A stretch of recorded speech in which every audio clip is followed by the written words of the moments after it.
Large numbers of tribals gathered in Varamachandrapuram, Kunavaram, Viyarpuram, Etapaka and Chinturu Mandal centers, staging Rasta Rokos on the roads.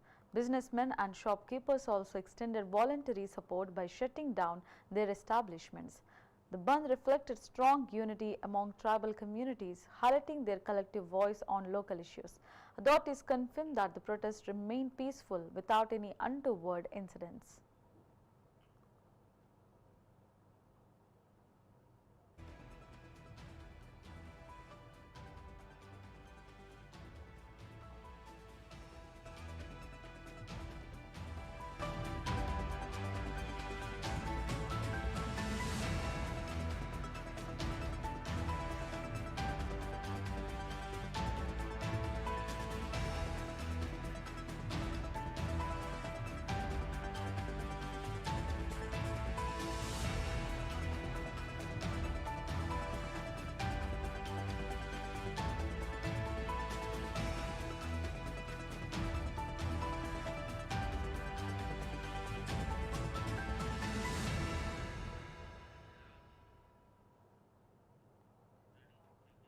They demanded protection of the 1/70 Land Transfer Act, restoration of GO number 3 and issuance of an alternative GO as part of the protest. Tribal leaders sat on the national highway, blocking RTC buses and private vehicles. Police intervened and cleared the way for vehicles to move forward. Heavy security was deployed to ensure that the protest remained peaceful and no untoward incidents occurred. బంద్ చేయడానికి గల కారణం మా ఏజెన్సీలో ఉన్నటువంటి Jio number 3 అలాగనే 1/70 చట్టం. Jio number 3ని 2020లో కొట్టేసినప్పుడు supreme court దాన్ని పునరుద్ధరిస్తానని చెప్పి ఎన్నికలు హామీగా చంద్రబాబు నాయుడు గారు చెప్పి ఉన్నారు. దాన్ని మేము పకడ్బందీగా జియో నెంబర్ 3ని పకడ్బందీగా అమలు చేయాలి. మీరు ఇచ్చిన మాటనే మేము అడుగుతున్నాం. మేమేం ప్రత్యేకించి అడగట్లే. గతంలో మాకు ఇచ్చారు, మాకున్నదాన్ని ఎందుకు కొట్టేసాల్సి వచ్చింది?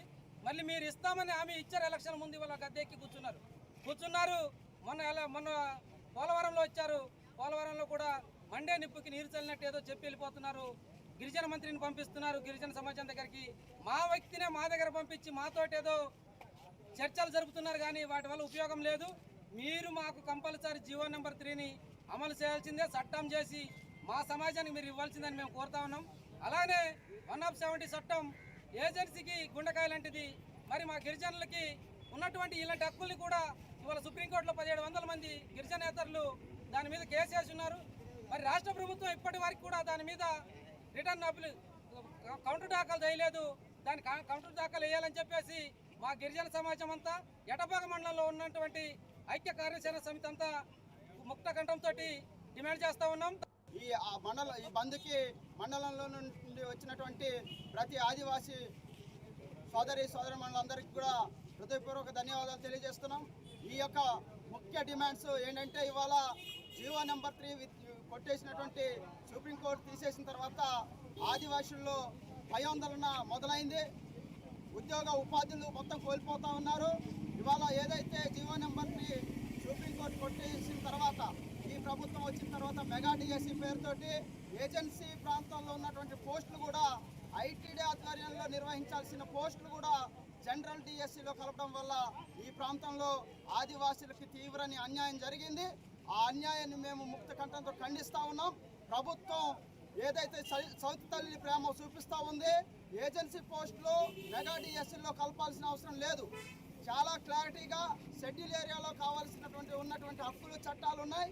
దాన్ని ఇంప్లిమెంటేషన్ చేస్తూ ఏదైతే ఐటీడీ బాస్గా ఉన్నటువంటి ఐటీడీ ఆధ్వర్యంలో ఏజెన్సీ డిఎస్సి ప్రకటించాలి.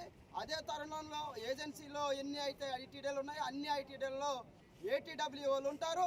గిరిజన ఆశ్రమ పాఠశాలకు సంబంధించిన పోస్టులు దాంట్లో గిరిజనేతల నిరుద్యోగులకి ఎలాంటి సంబంధం లేనటువంటి విషయం. కాబట్టి దీన్ని పరిగణలో తీసుకొని ప్రభుత్వం ఆలోచించాలి.